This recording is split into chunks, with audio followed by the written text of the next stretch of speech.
বলতেছে ওরা চতুষ্পদ জন্তুর চেয়ে নিকৃষ্ট, ওরা চতুষ্পদ জন্তুর চেয়ে ওরা নিকৃষ্ট, ওরা চতুষ্পদ জন্তুর চেয়ে ওরা নিকৃষ্ট, ওদের দ্বারা সামাজিক কোনো উন্নতি হওয়া সম্ভব না। জোরে জোরে কোন কথা ঠিক না ব্যাঠি? কিসের সমাজের উন্নয়ন করলে? হ্যাঁ, বাংলার 90% 95% মুসলমানের দেশে কোরআনের মাহফিলে পাশ নিয়ে এসে মাহফিল করতে হবে, এরকম ক্ষমতা তোমাকে কে দিল? এরকম ক্ষমতা তোমাকে কে দিল যে বাংলাতে কোরআনের কথা বলতে গেলে আমাদেরকে পাশ নিয়ে কথা বলতে হবে? ডক্টর ইউনূস অন্তর্বর্তীকালীন সরকারের প্রধান উপদেষ্টা সেদিন বলেছে কোরআনের কথা বলবে আলেমরা, আলেমদের কথা বলতে আবার পাশ নিতে হবে কেন? কথা কন না কে? ভাবিয়া করবে কি একবার গুতে গেছি আবার আসতেছি, চিন্তার কারণ নাই, চিন্তার কোনো কারণ নাই। বসে থাকেন, তসবিতে ওয়াজ করা আমার অভ্যাস নাই। ওয়াজ করব, মানুষ শুনবে, তদ অনুযায়ী আমল করবে। আর এই আমলের জিন্দেগি নিয়ে যদি কোনো ব্যক্তি কবরে যায়, আল্লাহ তার কবরের আযাবকেও আল্লাহ মাফ করে দিবে। কারণ আপনি বলেন তো ভাই, পর্দার বিধান ফরজ, পর্দার বিধান কি? পর্দার বিধান কি? আর আমার দেশের হাইকোর্ট থেকে রায় হয় যে পর্দা যার যার ইচ্ছে, করলেও করতে পারে, না করলে না করতে পারে। এই আইন যেদিন থেকে পাশ হলো ওই দিন থেকে আর মহিলাদের বিয়ে পড়ানোর কোনো প্রয়োজন হয় না। মোবাইলে রিলেশন করে 5 সালের মা ওই অবিবাহিত ছেলের সাথে চলে যেতেছে। এক কথা কন না কেন? এইটা হলো তদানীন্তন সময়ের গভর্নমেন্টের ফসল। আপনাদের গ্রাম থেকে আমাদের এলাকা থেকে যায় নাই? জোরে বলেন, যায় নাই? এটা কোন ফসল? আপনি দেশ যত স্মার্ট করতেছে, মহিলারা তত স্মার্ট হচ্ছে। আর স্মার্ট হওয়ার কারণে ধর্মীয় অনুভূতি, ধর্মীয় অনুশাসন না থাকার কারণে যার যার মতো বেপরোয়া হয়ে চলতেছে, কারো কোনো কথা বলার মতো কোনো এখতিয়ার কারণ নাই। কেন? আমার মেয়ে রাজপথে চলবে, কেউ শীষ দেবে কেন? আমার মেয়ে বালেগা হওয়ার পর থেকে আমার মেয়ের হাতে অ্যান্ড্রয়েড ফোন কেন? এটা বর্তমান আমাদের বাংলাদেশের ডিজিটালাইজ করার সুফল হলো যে আমাদের মেয়েদের আর বিবাহ পড়ান লাগতেছে না, একাই চলে যেতে হচ্ছে এখন।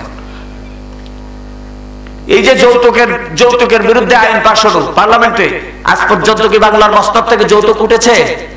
জোরে বলেন, যৌতুক উঠেছে? কেন উঠলো না? কেন উঠলো না? আপনার ছেলে 1 থেকে শুরু করে ক্লাস ইন্টারমিডিয়েট ডিগ্রি পর্যন্ত লেখাপড়া করিয়েছেন, পুলিশে একটা চাকরি দিবেন। একটা পুলিশের চাকরি দিতে গিয়ে আমি এতটুকু শুনেছি 16 লক্ষ টাকা ঘুষ দিয়ে তারপরে ওই ছেলেটা পুলিশের চাকরি পেয়েছে।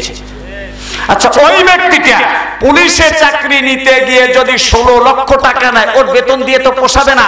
ও নিশ্চিত করে আমাকে আপনাকে পাছায় বাড়ি দিয়া ঘুষের টাকা নিয়ে গেছে, এটা পরিবর্তন করবে, পূরণ করবে। কথা বলেন না কেন? আর যদি ঘুষ দুর্নীতি যদি সমাজে না থাকতো, দেশে যদি ঘুষ দুর্নীতি না থাকতো, তাহলে পুলিশের চাকরি, বিজিবি চাকরি, আনসারের চাকরি, র্যাবের চাকরি, বিডিআরের চাকরি, সেনাবাহিনীতে ঘুষ খোসা যদি এদেশের মাটিতে না থাকতো, ছেলেরা যদি যার যার যোগ্যতা অনুযায়ী যদি চাকরি নিত, আল্লাহর কসম বাংলার জমিনে ঘুষ নামক কোনো বস্তু থাকতো না। কিন্তু আপনি চাকরি দিচ্ছেন 16 লক্ষ টাকা দিয়া, বাপের জমি বিক্রি করে। বাপের জমি বিক্রি করে হয় নাই, আর একজনের মেয়ে হাওলাত করে সেখান থেকে 10 লাখ টাকা নিয়ে তেকে 16 লক্ষ টাকা পূরণ করে দিছে। এক কথা কন না কেন? এক তরফা দোষ দেন কেন? এ দোষ কাদের? সচিবালয় থেকে শুরু করে সেক্রেটারিয়াত পর্যন্ত এমন কোন খাতা নাই যে ওই ঘুষে এক চাটন দেয় না। ওদের কথা বলি শুনবে নাকি? আপনারা আমার কথা শুনবে নাকি? মুসলমান ভাইরা নেমান, এই জন্যই তো আমি বলতেছিলাম ওয়ালাহুম আয়ুনুল্লাহ ইবসিরুনা বিহা। যদি কোনো ব্যক্তি যদি নিজ চক্ষু দিয়ে যদি আল্লাহর কোরআনের আইনগুলো দেখে, আল্লাহর কোরআনের কানুনগুলো দেখে, আল্লাহর কোরআনের বিধি বিধানগুলো যদি তার দিলের মধ্যে আঁকড়ে ধরে, আল্লাহর কসম ওই ব্যক্তিটা কোনোদিন ঘুষ আর দুর্নীতি তার ভিতরে থাকতে পারে না। জোরে কোন কথা ঠিক না বেঠিক? আর যদি এই বাদ্য বাজনা ওই গিটার, সিতারাম, দোতারাম, এই টিকটক নামক বস্তুগুলো যদি মানুষ যদি ছেড়ে দিয়ে যদি তারা কোরআনের আঙ্গিকে আসতো, কোরআনের আঙ্গিকে আসার পরে ওই ব্যক্তিটা কিন্তু কোনোদিন আর ওই বাচ্চাটা বিপথে যেত না। এমন একটা সময় ছিল দেখতেন মানুষ যখন মমতাজের গান ছেড়ে দিয়েছে, আয়ুব বাচ্চুর গান ছেড়ে দিয়েছে, ওই বাউল মিন্টুর গান যখন ছেড়ে দিয়েছে, সব যখন ছেড়ে দিয়ে যখন আল্লামা ডক্টর মিজানুর রহমান আজহারের ওয়াজ শুনে শুনে যখন মানুষ কোরআনের পথে আসতে শুরু করেছে, বাংলাদেশের এক জাতীয় কুলাঙ্গারেরা ওই ব্যক্তিত্বটাকে, আই কোরআনের পাখিটাকে বাংলার জমিনে থাকতে দিল না, মালয়েশিয়াতে তাড়ায় দিল। ওরা জানে মিজানুর রহমান আজহারি যদি বাংলার জমিনে যদি কোরআনের মেহনত করে, তাহলে মুফাসসিরে কোরআন সাইদি সাহেবের মতো ইহুদি, খ্রিস্টান, বৌদ্ধদেরকে উনি মুসলমান বানাবে। আমাদের মতো বামরামদের রাজত্ব আর বাংলার জমিনে চলবে না, যার কারণে আলেমদের উপরে ওদের এত আক্রোশ ছিল। কথা বলেন না কেন? ভয় হচ্ছে না? করবেও পারেন কজ আগে বলে। হ্যাঁ, ঘুমাইছে গেছেন? ঘুমাইছে গেছেন? চেতন আছেন সবাই? চেতন আছেন সবাই?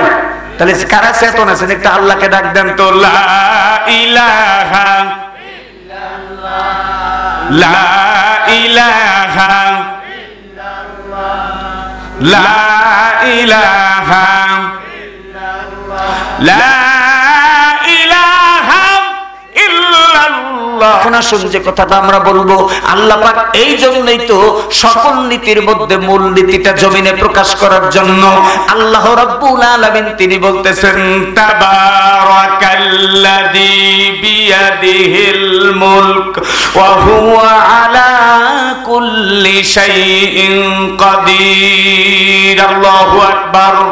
আল্লাহ রাব্বুল আলামিন বলেন, তাবারাকাল্লাযী বিয়াদিহিল মুলক, আমি সে মহান সত্তা, বিয়াদিহিল মুলক, যিনি সমস্ত রাজত্বের অধিপতি। বলেন তো সমস্ত রাজত্বের অধিপতি মালিক কে? তাহলে যে তুমি কও by the people, for the people, of the people, সমস্ত ক্ষমতার মালিক জনগণ। আল্লাহ কইতেছে সমস্ত ক্ষমতার মালিক আল্লাহ। আর আমাদের মতো কিছু পলিটিক্যালি কিছু নেতা কোরআন জানে না, হাদিস জানে না, ইজমা জানে না, কিয়াস জানে না, এমন কি খাড়া থেকে প্রেসাব করে। আর এই জালিয়াত গুলা কইতেছে সমস্ত ক্ষমতার মালিক জনগণ। বলেন বলে কি বলে না? কথা বলেন বাপ, বলে কি বলে না? আর আল্লাহ কি বলতেছে? তাবারাকাল্লাযী, আমি সে মহান সত্তা যিনি সমস্ত রাজত্বের অধিপতি। আব্বা, এই সমস্ত রাজত্বের মালিক কে? আমেরিকার মালিক কে? এই টেম্পু টেম্পু টেম্পু কয়েকদিন আগে নির্বাচিত হলো। টেম্পু নির্বাচিত হওয়ার পরে কেউ কেউ বলতেছে আমাদের জিনিস চলে আসতেছে, এখন টেম্পু আছে। এই টেম্পু আর এই কুটা, এই দুইটা জাত আল্লাহ পাক বলেন, লাতাজিদান্না শাদ্দান নাস আদাওয়াতান লিল্লাযিনা আমানুল ইয়াহুদা আল্লাযী আশরাকু। আল্লাহ বলেন, ও মুসলমান খবরদার, মানব সম্প্রদায়ের মধ্যে মুসলমানদের দুইটা জাত হলো শত্রু। একটা হলো টেম্পু জাত মানে ইহুদি, আর একটা হলো মুশরিক দাদা বাবুর জাত। কথা বুঝেন না? আমার কথা বুঝেন নাই? এই কথা বলছে কে? জোরে বলেন, এই কথাটা বলছে কে? আল্লাহ। কোরআনের আয়াত নাযিল করছেন কে? নিয়ে আসছেন জিবরাইল। উম্মতকে পড়ে শোনাইছে মুহাম্মদুর রাসূলুল্লাহ সাল্লাল্লাহু আলাইহি সাল্লাম। এই তিনজন ব্যক্তি আল্লাহ, জিবরিল এবং মুহাম্মদুর রাসূলুল্লাহ, এই তিন চ্যানেলের মাধ্যম দিয়া আল্লাহ আমাদের কাছে কোরআন পাঠাইছে। তাহলে এই কোরআনের কথা বলতে কি আমাদের কোনো দ্বিধা আছে? কোন সংকোচ আছে? আল্লাহ বলতেছেন না তাজিদান্না আশাদ্দান নাস, মানব জাতির মধ্যে মুসলমানদের দুইটা জিনিস শত্রু। একটা হলো আশাদ্দান নাস আদাওয়াতাল লিল্লাযিনা আমানু, দুইটা জাত হলো সবচেয়ে বড় দুশমন। একটা জাত হলো ইহুদি আর একটা হলো মুশরিক মানে দাদা বাবুর দান। চিন্তা করতেছেন না যে উনি ক্ষমতায় আসার আগেই বলতেছে বাংলাদেশের সংখ্যালঘুদের উপর অত্যাচার হয়। এই বাংলাদেশের সংখ্যালঘুদের উপর অত্যাচার হয় তুই জানলি কিভাবে রে হারামখোর? বাংলাদেশে আমিরে জামাত ডক্টর শফিকুর রহমান বলেছিলেন, বাংলাদেশে কোনো সংখ্যালঘু সংখ্যাগুরু নাই। বাংলাদেশে 98% মুসলমান যেমন সুবিধা পাবে, 2% 5% হিন্দু তারা বাংলার জমিনে স্বাধীনতার সুফল সেই তখন সুবিধা পাবে। আর তুমি টেম্পু, তুমি কইতেছো বাংলাদেশে সংখ্যালঘুর উপরে অত্যাচার হয়, মানে তুমি সংখ্যালঘুর উপরে অত্যাচার করো না। তোমরা যে ফিলিস্তিনের শিশু, ফিলিস্তিনের নারী, ফিলিস্তিনের আবার বৃদ্ধ বনিতাকে এমনকি হসপিটাল পর্যন্ত ধ্বংস করে দিলে তোমার কোনো দোষ নাই, সব দোষ বাঙালি মুসলমানের না? জালিয়াত কোথাকার? এই জালিয়াত আবার ক্ষমতায় আসছে। চিন্তা করেন না যে বাংলাদেশকে ইহুদির বাচ্চা ভালোবাসে, মুশরিকের বাচ্চা ভালোবাসে, ওরা মুখ দিয়া পেজ দেওয়ার জন্য ভালোবাসে, মূলত চেষ্টা করে যে মুসলমানকে হত্যা করতে পারলে ওরা খুশি হয়। হ্যাঁ, আর আমরা কই অমুক অমুক হিন্দু মুসলিম ভাই ভাই একসাথে বিড়ি খাই। আপনি কি জানেন আপনি যখন রাত্রিতে ঘুমোতে যান, ও ঘুমোতে যায়, আপনি ঘুমোতে যান আল্লাহর নাম বলে, আর ও ঘুমোতে যায়, পরের দিন সকালবেলা উঠে কিভাবে একটা মুসলমানকে বিদায় করা যায়? আপনি কি এটা জানেন? না জেনে বলেন একসাথে বিড়ি খাই না। তাবারাকাল্লাযী বিয়াদিহিল মুলক, এজন্য আল্লাহ বলেন সমস্ত রাজত্বের অধিপতি হলাম আমি আল্লাহ। ওহুয়া আলা কুল্লি শাইইন কাদির, আমি আল্লাহ সমস্ত শক্তি, পৃথিবীতে যত শক্তি আছে সকল শক্তির উপরে আমি আল্লাহর শক্তি বিরাজমান। জোরে জোরে কন্যা একবার সুবহানাল্লাহ। আল্লাহ পরের আয়াতে বলতেছেন আল্লাযী খালাকাল মাউতা ওয়াল হায়াতা লিয়াবলুয়াকুম আইয়ুকুম আহসানু আমালা ওয়া হুয়াল আজিজুল গফুর।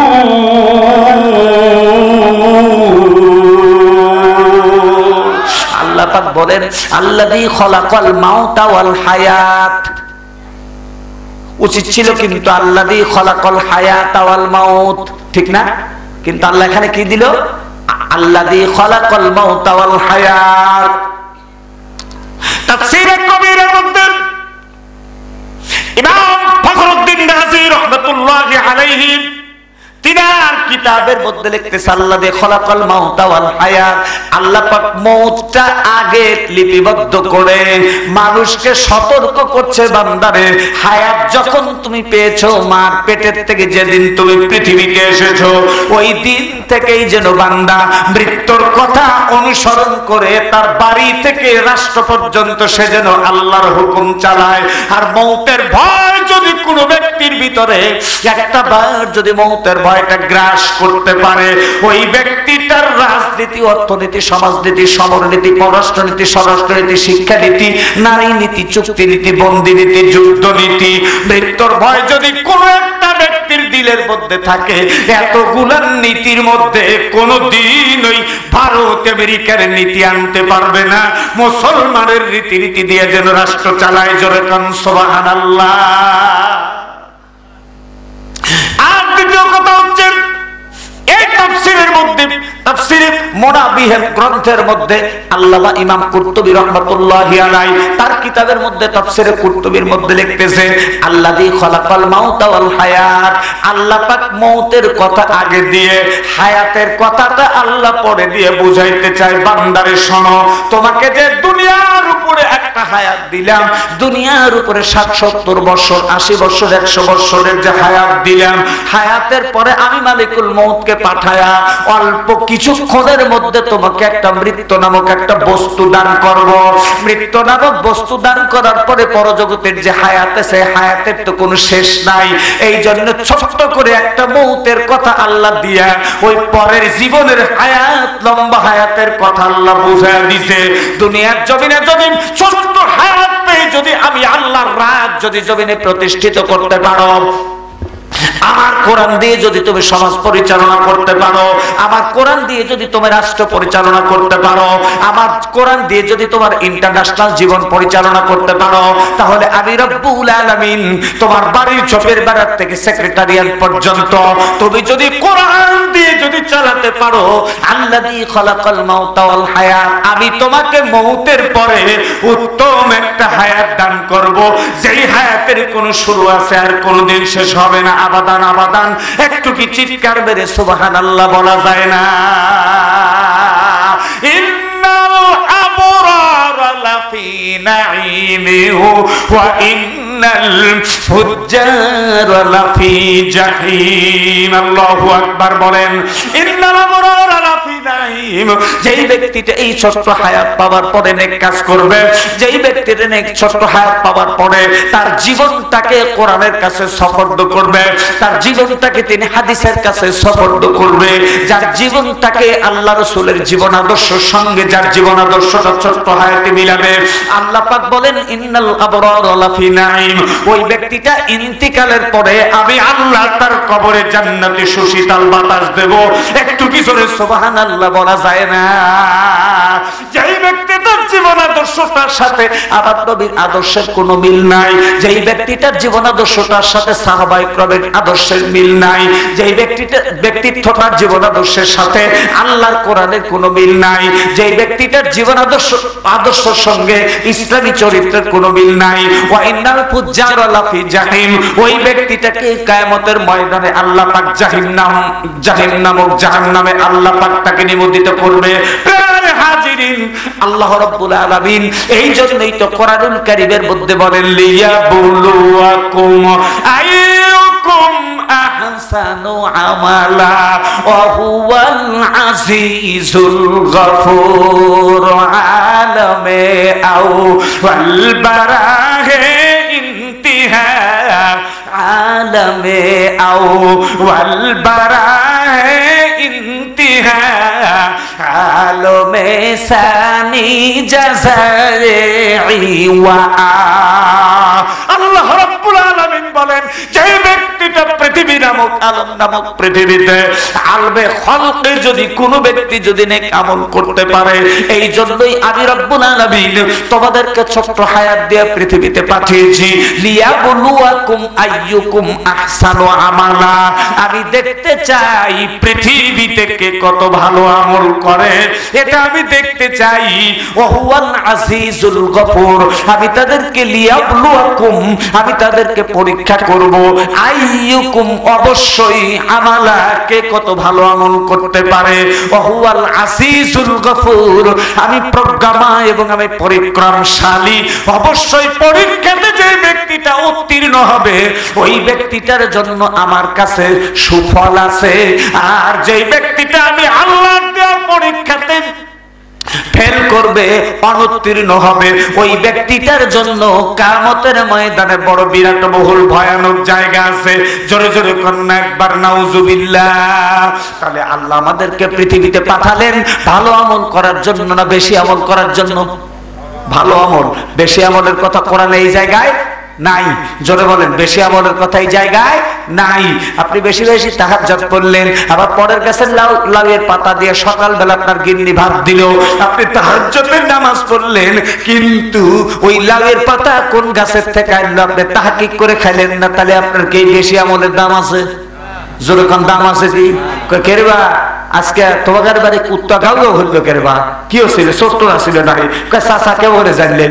না বাবু, তার কষ্ট হয়েছে, রাতে কয়েক রাতে তাহাজ্জুদ পড়ার লেগে উঠি তো, এই উঠে দেখি যে কুত্তা গাও উঠতেছে। বাপরে আমুলিয়াতে তুমি, হ্যাঁ সারা জীবন তাহাজ্জুদ পড়ো আর রাতে দিনের বেলায় যায় আলেমের পাগড়ি ধরে টাইনিয়া পেঁচ দাও। আল্লাহ বোঝে না?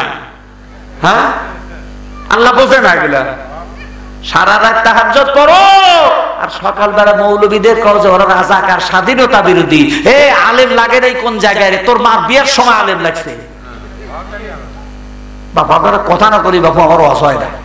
কিরে আমার বাপ চাচার কাছে আজকে ওয়াজ করতেছি আর আমার বাপ চাচা কথা কবিলে দুঃখ থোয়ার জায়গা নাই। একটু সাইটে আগে ইবলিসের তারা দেন তো মনে হয় আশপাশে কোন ইবলিসের ছাও আছে। লা ইলাহা ইল্লাল্লাহ, লা ইলাহা ইল্লাল্লাহ, লা ইলাহা ইল্লাল্লাহু মুহাম্মাদুর রাসূলুল্লাহ সাল্লাল্লাহু আলাইহি সাল্লাম। আমার উস্তাদ আল্লামা বাবু নগরী রাহমাতুল্লাহ আলাইহি এই জন্য মাঝে মধ্যে প্রবাদটা বলছে, দুষ্ট লোকের মিষ্টি কথা, দুষ্ট লোকের মিষ্টি কথা ডাক দিয়ে বসায় পাশে, কথা দিয়া কথা নেয় প্রাণ মারে শেষে।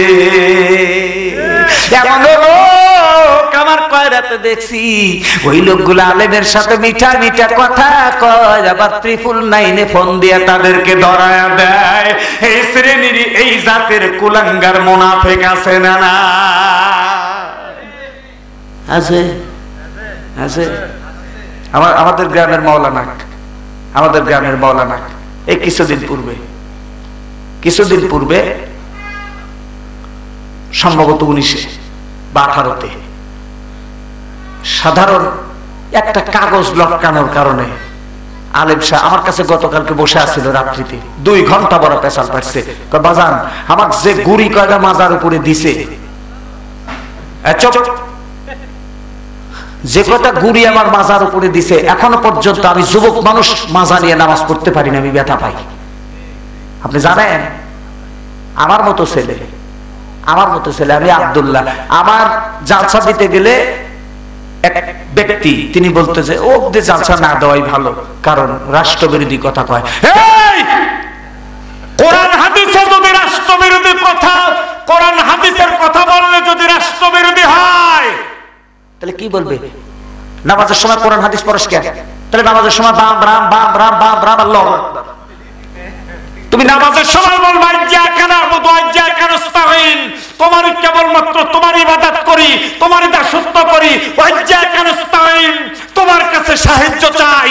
আর নামাজের পরে তুমি 15 টাকা কেজি চাল 30 টাকা কেজি বেচে খাও, তোমার এই কথা বলতে গেলেই কয় কোরআন হাদিসের হুজুররা বাইরে কয়। হ্যাঁ বদমাইশ। কিছুদিন পূর্বে এক লোক 2 টাকা সরকারের এক লোক 2 টাকা নিয়ে গেছে টিসিবি তোলার লাগি। বললাম কে রে বা, আপনি 2 টাকা দেখাই নিতেছেন, এলাকায় কি আর জনগণ নাই? সব কি কাশু যে আপনি 2টা নিতেছেন? কয় দিলে দেন, না দিলে না দেন, চলে যাবো। কারণ কাঁধে হেঁটে যায়।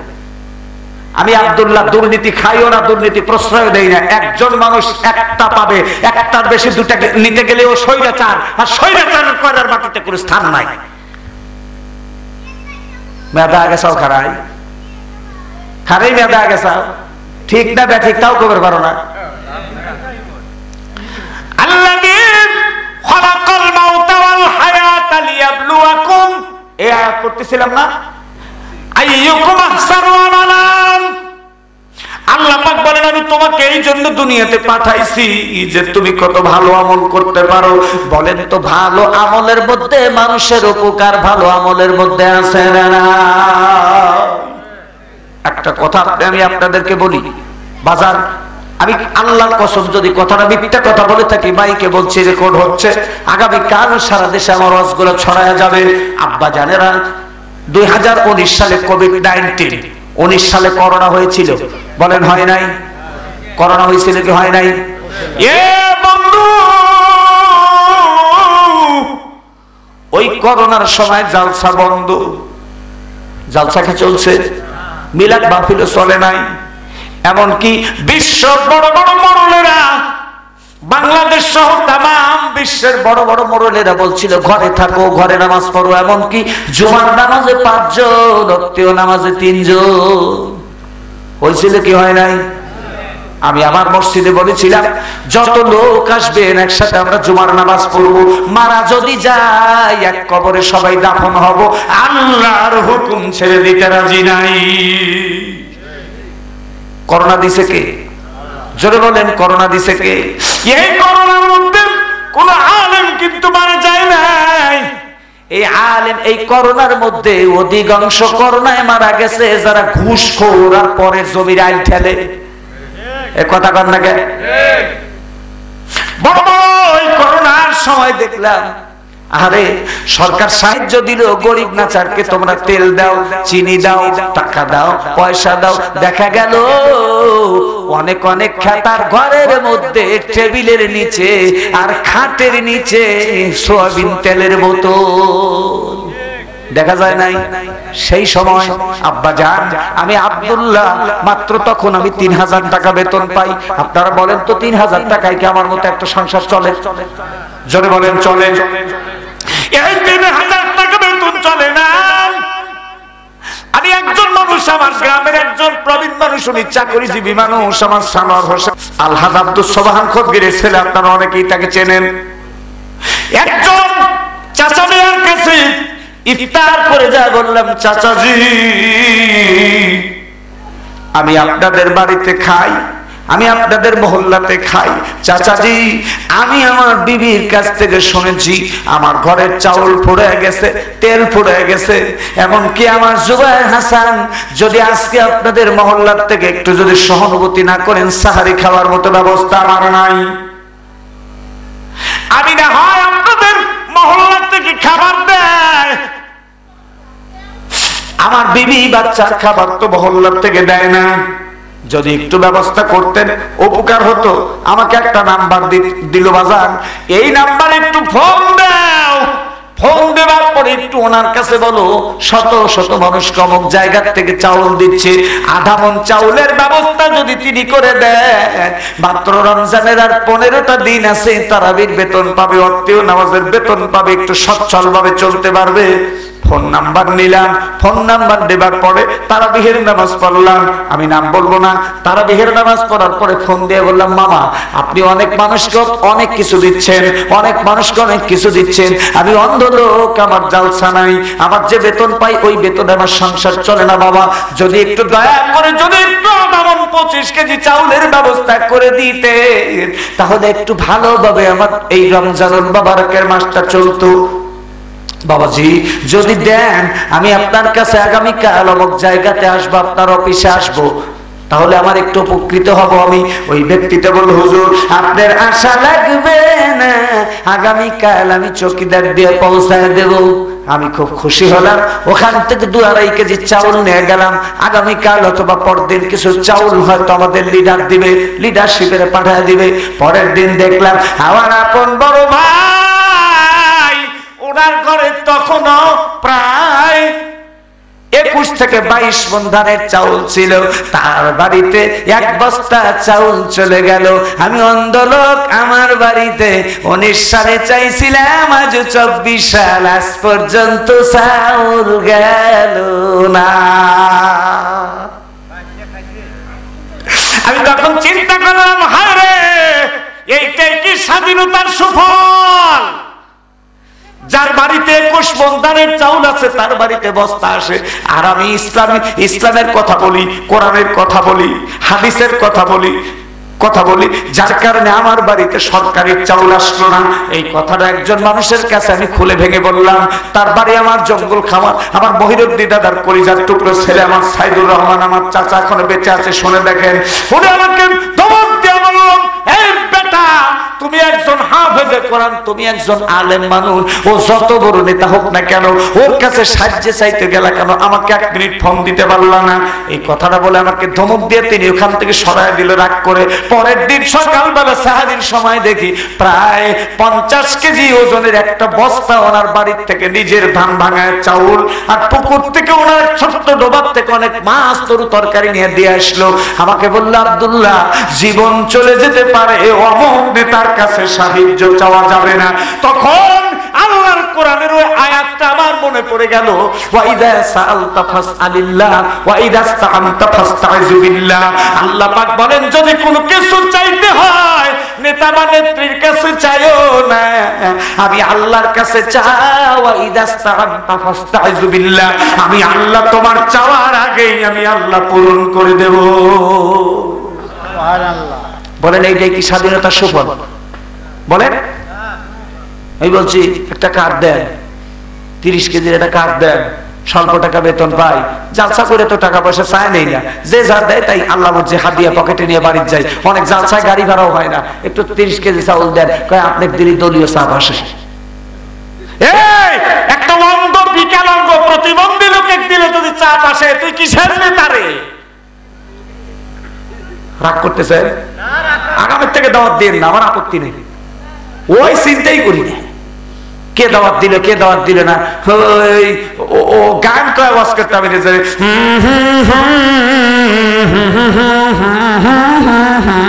ওটা করলে আমি পারি, ওটা আমার জীবন আমি কইনি। আমার চাচা মাওলানা রেজাউল করিম কাউসারি কয়ে গেছে, আব্দুল্লাহ, তোর মুখ দিয়ে গান মানায় না, তোর মুখ দিয়ে কোরআন মানায়, কোরআনের যা জানিস তাই কোষ, তোর দাওয়াত করবে না। বলেন আল্লাহ কি না খাওয়া রাখছে?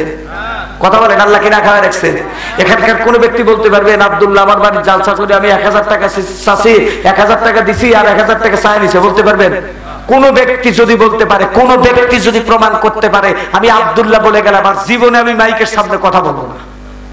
কারণ আমি একটা জিনিস চিন্তা করি, আজকে যে রাজাধিরাজ, আজকে যে রাজাধিরাজ কাংসে ভিক্ষা চায়, চিরদিন কারো সমান নাহি যায়।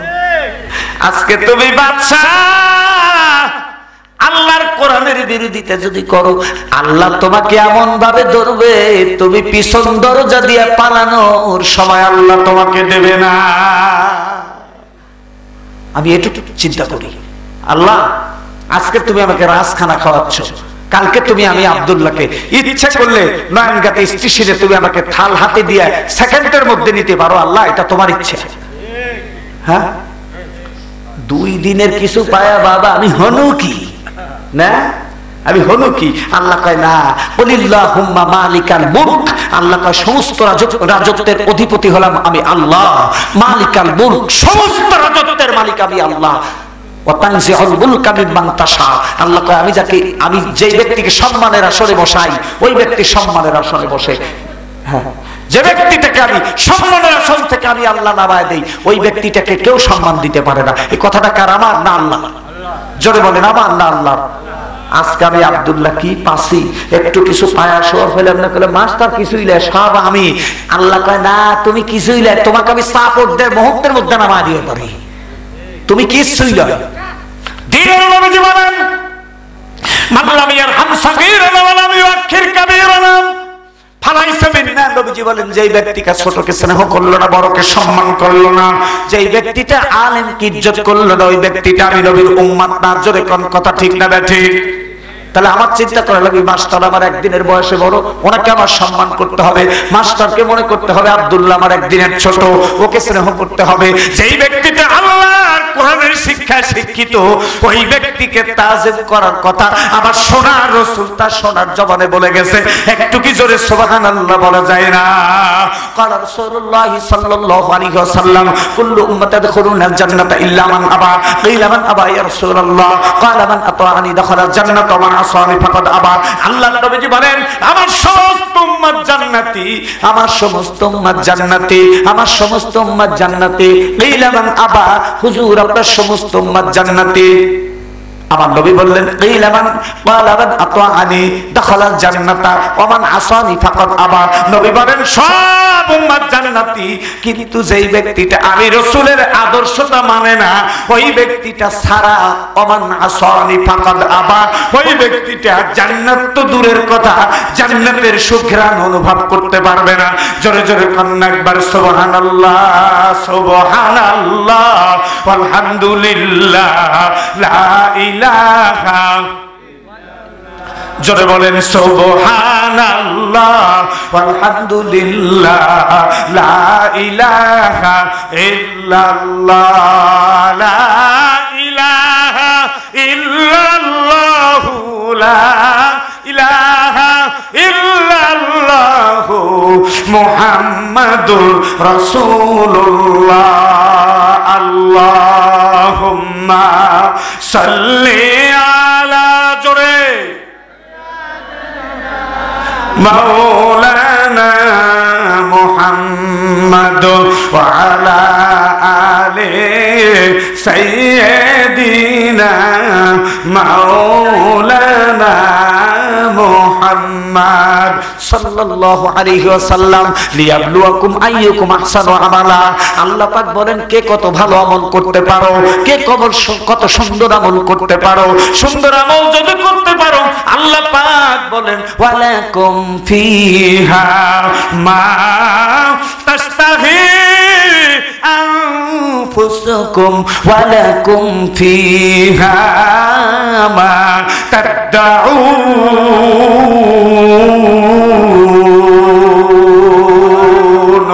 আল্লাহু আকবার বলেন, জোরে বলেন আল্লাহু আকবার। আল্লাহ পাক বলেন ওয়ালাকুম ফিহা মা তাশতাহি আনফুসুকুম, আমি তোমাদেরকে এত দামি জিনিস দেব গো, ওয়ালাকুম ফিহা মা তাশতাহি আনফুসুকুম, আমি তোমাদেরকে বড় জিনিস দেব, উত্তম জিনিস দেব, দামি জিনিস দেব। সেটা হলো কি? আল্লাহ পাক বলেন ওয়ালাকুম ফিহা মা তাদউন, বান্দা যদি তুমি সুন্দর আমল করতে পারো, ভালো আমল করতে পারো, তাহলে আমার ভালো জান্নাতটা আমি তোমার নামে লিখে দেব। জোরে কন্যা একবার সুবহানাল্লাহ। বাত দো যোগ জান্নাত সুতাই দিলরুবা, বাত দো যোগ জান্নাত সুতাই দিলরুবা, বে তো জান্নাত দো যোগ আস্তা যা ভরা, জান্নাত দো যোগ সিয়ারব কা করো আর जो है मैं तुझे देखा करो। আল্লাহ পাক বলেন এমন একটা দামি জান্নাত তোমাকে দেব, যেই জান্নাতের তুলনায় পৃথিবীতে আর কিছু নাই। আপনারা বলেন তো, এখান থেকে যদি আমি বলি আমাকে এক গ্লাস পানি দেন, আপাতত নিয়ে আসতে 3টা মিনিট সময় লাগবে, বলেন সবাই মিলে বলেন, লাগবে কি লাগবে না? কারণ এখান থেকে যাবে, টিউবওয়েল থেকে পানি আনবে, গ্লাস সংগ্রহ করবে, আবার এখানে এনে দিবে, এরপরে আমি পানি পান করব, তাহলে মিনিট লাগলো কয়টা? 3 থেকে 5 মিনিট, ঠিক না? জান্নাতে কি তাই হবে? বলেন জান্নাতে কি তাই হবে? ওয়ালাকুম ফিহা মা তাদউন, আল্লাহ পাক বলেন জান্নাত এত দামি সম্পদ আমি তোমাকে দেব। দুনিয়া রেস্টুরেন্টে বসলে একটা কিছু অর্ডার করলে তোমাকে সময় লাগবে, একটু আসতে সময় লাগে। আমি আল্লাহর কাছে তুমি যখন মনে মনে নিয়ত করবা, মনে মনে নিয়ত করার সঙ্গে সঙ্গে দুনিয়াতে তুমি ভালো আমল করেছো, এই ভালো আমলের বদলা অনুযায়ী জান্নাতে তোমার কাছে খাবার আসতে সময় লাগবে না। একটু কি জোরে সুবহানাল্লাহ বলা যায় না? আপনি ফেরেশতাদেরকে ডেকে বলবেন, ফেরেশতারা কিছু খাবার আছে নাকি, খাবার দাও। সঙ্গে সঙ্গে কিতাবের মধ্যে আসতেছে আপনার সামনে বিশাল বড় একটা পটলাই করে আম চলে আসবে। কি আসবে বলেন? আম চলে আসবে। মালদোড়া, হলদাদোড়া, ল্যাংড়া, কানা, ফজলি। আমরা দুনিয়াতে আমের নাম বলে আবার ল্যাংড়া। আমের নাম কি? কানা, ল্যাংড়া সব। ল্যাংড়া যখন আছে, কানা আসতে এবার বাজে নাকি? ল্যাংড়া আম গুলান নাকি মিষ্টি, আম গুলান নাকি মিষ্টি। ফেরেশতারা আমেরে দিবে, বলবে আমেরে দিছো, আর কিছু নাই, অন্য কোনো ভান্ডার নাই, খালি করে ফেলেছো, যাও আঙ্গুর নিয়ে আসো। আম খাবো না, পৃথিবীতে বহুত আম খেয়েছে, আবার আম নিয়ে আসছো। বান্দা লাইক করবে না, পছন্দ করবে না, অমনি ফেরেশতা বলবে আল্লাহ আপনাকে আম খাইতে বলছে, আপনি খান। আল্লাহ যখন বলবে, আল্লাহ যখন বলছে, তখন কি আর কোনো গ্রান্টেড আছে? আর কোনো কি অভিমত আছে? আর কোনো কি অভিমত আছে? আমি এক কথা বলেন না কেন, অভিমত আছে? অমনি বান্দা আম খাবে, আমে চোষণ দিবে। সুবহানাল্লাহ বলেন। আম যখন বান্দা খাবেন, আম খাওয়ার পরে ফেরেশতাদেরকে জিজ্ঞাসা করবে, ফেরেশতা আম খাইলেন না কি এগুলা? বলে খাইছেন আপনি, বলতে পারবেন আপনি, আমি বলবো কিভাবে? ফেরেশতারা আমার যেন মনে হয় আমি আঙ্গুর খেলাম। অমনি আল্লাহ দেখে বলে বান্দা রে, তুমি যখন আম দেখে আল্লাহ করেছো, পছন্দ যখন করো নাই, জান্নাত এটাকে বলে না। আমের বর্তন নিয়ে যাবে, আবার আঙ্গুরের প্যাকেট নিয়ে আসবে, এটাকে জান্নাত বলে না। এটা কিন্তু দুনিয়া না, এটা হলো আমার বানানো জান্নাত। তুমি যখন আমকে যখন অপছন্দ করেছো, আমকে যখন আনলাইক করেছো, নন লাইক যখন তুমি করেছো, আম বান্দা আমি ঠিকই রেখে দিয়েছি, কিন্তু তোমার আমের মধ্যে আমি রব্বুল আলামিন আঙ্গুরের রস ঢুকিয়ে দিয়েছি, যাতে করে আমার বান্দা জান্নাতে এক জায়গায় বসে বসে যেন আমার বান্দা নানা রকমের ফল খেতে পারে। সুবহানাল্লাহ বলেন। এটার জন্যই পৃথিবীতে আল্লাহ রব্বুল আলামিন বলেন আইয়ুকুম আহসানু আমালা, আমি দেখবো পৃথিবীতে কোন ব্যক্তিটা আমি আল্লাহর জন্য ভালো আমল করে।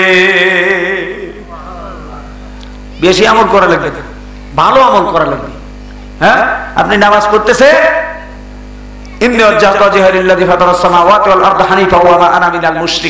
সকল দিক থেকে মুখটা ফিরিয়ে দিলাম আমি আমার আল্লাহর দিকে, আমি মুশরিকদের অন্তর্ভুক্ত নই। আপনি এটা বলে নামাজে দাঁড়ায় গেলেন, কিন্তু আপনি মনে মনে চিন্তা করতেছেন যে গরুটা কোন সরাই যে রইল। এরকম আছে না নাই বলেন? গেদা দোকানে গেছে কি না গেছে? হ্যাঁ, গেদার মা যে কি করতেছে, উনি নামাজ মসজিদের ভিতরে মুখ দিয়ে ঠোঁট নড়াতেইছে, কিন্তু ওনার অন্তরে একবারে হোক পাড়ার পাঁচ চোহে সরা দিয়ে ঘুরিয়া তারপরে আবার নামাজে গেছে। বলেন এরকম নামাজ আছে না নাই? কথা বলেন না কেন? এরকম নামাজ আছে না নাই? হ্যাঁ, কি আছে বলেন? বলেন আছে নাকি সেটা বলেন। কি কানে কানে কি করেন ভালো করে করেন? লা ইলাহা না, মাস্টার তো আর ঘুম আসে নাই। লা ইলাহা, সবাই লা ইলাহা, লা ইলাহা ইল্লাল্লাহু মুহাম্মাদুর রাসূলুল্লাহ সাল্লাল্লাহু আলাইহি ওয়াসাল্লাম ওয়া হুয়াল আজিজুল গফুর। আল্লাহ পাক এই আজকের প্রতিটি আয়াতের শেষের দিকে আল্লাহ পাক বলতেছেন, শোনো আমি রব্বুল আলামিন তোমাদের কি করেছি জানো? আমি বড় পরিক্রমশালী, আমি বড় প্রজ্ঞাময়, আমি তোমাদের মহান সৃষ্টিকর্তা, আমি প্রজ্ঞাময়, আমার উপরে কোনো ব্যক্তিকে শরীক করা যাবে না।